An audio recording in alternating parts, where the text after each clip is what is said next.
Mes bien chers frères, restez éveillés et priez en tout temps, ainsi vous aurez la force d'échapper à tout ce qui doit arriver et de vous tenir debout devant le Fils de l'homme. Nous dit Jésus dans l'Évangile ce premier dimanche de l'Avent. Le mot avant vient du mot avènement. Et mes bien chers frères, il y a 3 avènements. Le premier, il est déjà arrivé il y a 2000 ans. Nous allons le fêter dans quelques semaines. C'est bien sûr la venue du Fils de Dieu dans la crèche de Bethléem. Il va se faire homme. C'est le mystère de l'incarnation. Dieu se fait homme. Il est né le divin enfant.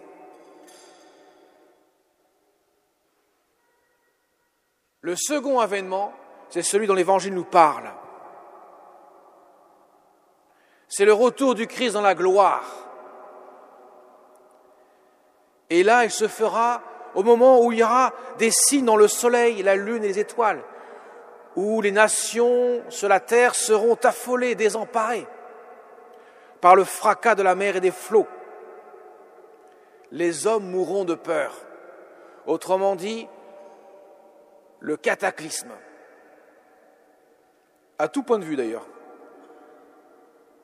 Aussi bien les hommes entre eux que les puissances naturelles. Ainsi, l'homme sera désemparé.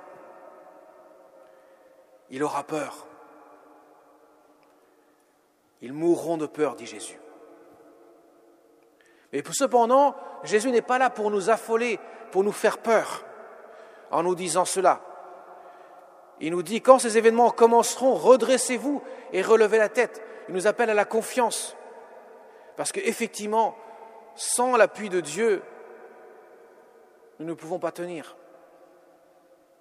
Voilà pourquoi Jésus dit, tenez sur vos gardes, priez en tout temps, restez éveillés. C'est un appel à la confiance, un appel à l'abandon, à la divine providence. Mes chers amis, je vais faire une comparaison entre le premier et le second avènement. Notamment le premier à la partie de la fin, c'est-à-dire 33 ans plus tard, lorsque Jésus est sur le bois de la croix. Qu'est-ce qui se passe? Il n'y a personne, quasiment personne. Sur les 12 apôtres, il n'y en a plus qu'un. Les autres sont partis. Ils ont peur, on ne sait pas où ils sont passés, sauf pour Judas. Les disciples, les 5000 personnes qui ont assisté à la multiplication des pains, sont évanouis. Il n'y a personne. Il ne reste que quelques-uns. Saint Jean l'apôtre, la Vierge Marie, Marie-Madeleine, Marie, femme de Cléophas, quelques autres, c'est tout. Jésus est dans un état méconnaissable, fixé sur le bois de la croix, avoir appris à endurer le flot de la flagellation, le flot des fouets qui ont déchiré son corps, après avoir été couronné d'épines, après avoir été insulté.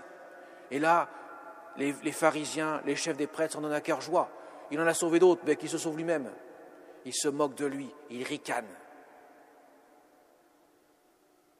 Il n'y a personne. Et au moment même où Jésus va mourir, les rochers, nous dit saint Matthieu dans l'Évangile, vont se fracasser. Les ténèbres vont recouvrir la terre. Même les cieux et la terre participent au mystère de la mort du Christ. Voyez, à ce moment-là, tout était perdu. Tout semblait être un échec cuisant de la venue du Christ sur la terre. Sa mission paraissait anéantie. Pour le second avènement, celui qui n'est pas encore arrivé et que nous ne connaissons ni l'heure ni le jour, Jésus dira même, quand le Fils de l'homme reviendra sur terre, trouvera-t-il encore la foi? C'est pour dire. Nous sommes plusieurs milliards de chrétiens dans le monde et Jésus pose la question, est-ce qu'il y aura encore la foi ? Les gens seront déconcertés, désemparés, selon l'Évangile. Et pourtant, le Christ, là, ne sera plus méconnaissable avec un corps décharné. Fixé sur le bois de la croix, il reviendra dans la gloire et instaura le jugement dernier, la résurrection des corps et le jugement dernier, qui sera un jugement d'amour, de miséricorde, puisque tous les justes verront les grâces qui ont permis à ces justes d'entrer dans le royaume de Dieu, verront la miséricorde, l'amour de Dieu, cet amour infini qui viendra pétrir notre cœur de son amour, resplendir de la blancheur incomparable de la résurrection. L'image même du Christ sera formée, comme elle est formée déjà dans leur âme pour les saints du ciel, mais sera formée en chacun de nous lorsque nous verrons le Christ tel qu'il est et qu'il paraîtra devant nous. Nous verrons la blancheur de l'amour de Dieu saisir nos corps et nos cœurs. Pour ceux qui n'ont pas voulu suivre le Christ, ça sera une autre paire de manches. Ils verront simplement les grâces qu'ils ont gaspillées, ce qui aurait pu les rendre heureux, et qu'ils ont choisi une autre voie. Mes chers amis, ce second avènement du Christ nous est relaté. Il nous est relaté dans l'Évangile, non pas pour nous faire peur, non pas pour nous dire « attention, il va arriver ». Alors c'est vrai, les Thessaloniciens, c'est le premier écrit du Nouveau Testament, l'Épître aux Thessaloniciens. Alors c'est à peu près en 52-55 après Jésus-Christ, autrement dit, environ une vingtaine, entre 20 et 25 ans après la mort de Jésus. Jésus est mort en 30, donc vous voyez que vous comptez 22-25 ans après la mort de Jésus. Et à ce moment-là, les Thessaloniciens, on leur avait dit que le Christ allait revenir dans la gloire. Donc ils attendaient. Certains d'entre eux ne travaillaient même plus. Ah, comme on travaillait, Jésus revient demain. Alors saint Paul dirait, écoutez les gars, vous êtes un peu feignants. Alors si vous ne voulez pas travailler, ne mangez pas. En général, ça change tout là. L'appel du ventre est plus fort que tout. Et pourtant, nous attendons encore.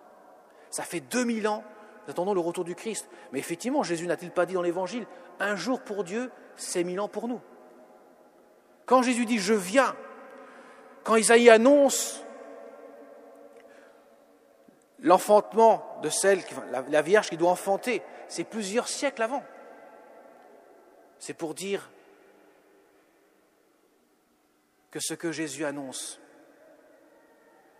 même si ça ne se réalise pas dans la seconde qui suit, c'est en train de se réaliser juste le temps que nous puissions avoir que nous avons pour nous convertir, pour accueillir la grâce de Dieu. Jésus prend son temps avec chacun d'entre nous.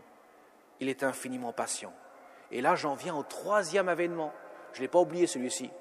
Le troisième avènement du Christ, il se situe entre les deux, entre le premier et le second. Et il a lieu tous les jours pour chacun d'entre nous. Quand Jésus vient dans notre cœur, il vient demeurer dans notre cœur. C'est le troisième avènement. Jésus n'a-t-il pas dit dans l'Évangile « Demeurez en moi pour que je puisse demeurer en vous ». Si je ne demeure pas en vous, je ne pourrai pas. Si vous ne demeurez pas en moi, je ne pourrai pas demeurer en vous. Autrement dit, si vous n'ouvrez pas votre cœur à ma miséricorde, comment pourrais-je l'habiter ? Parce que je ne viendrai pas enfreindre la porte, la fracasser.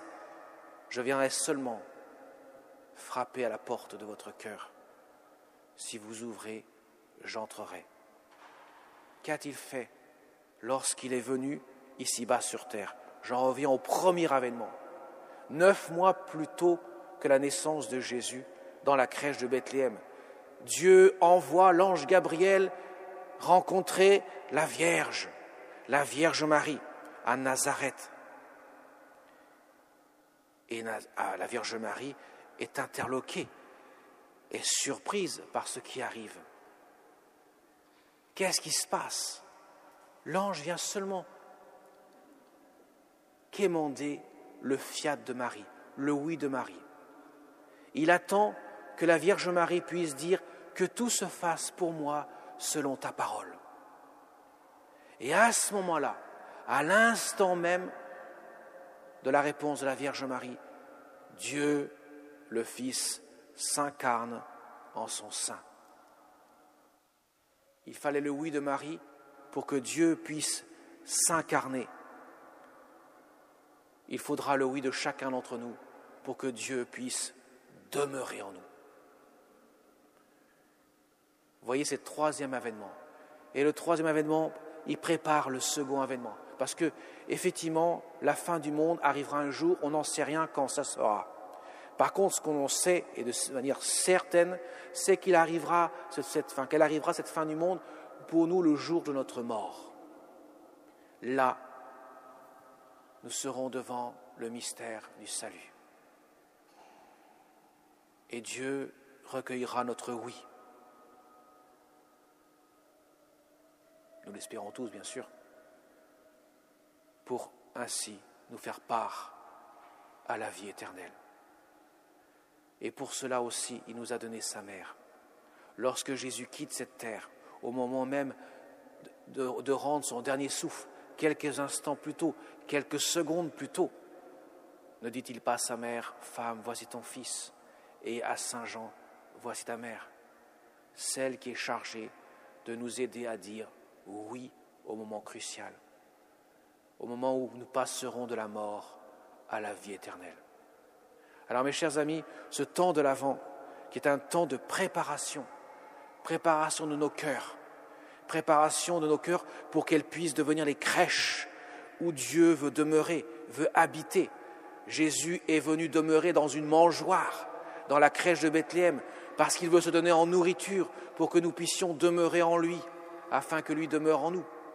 Eh bien, préparons nos cœurs pour que le soir de Noël, mes chers amis, cette crèche ne soit pas seulement dans l'église ou dans vos foyers, mais qu'elle soit aussi dans vos cœurs.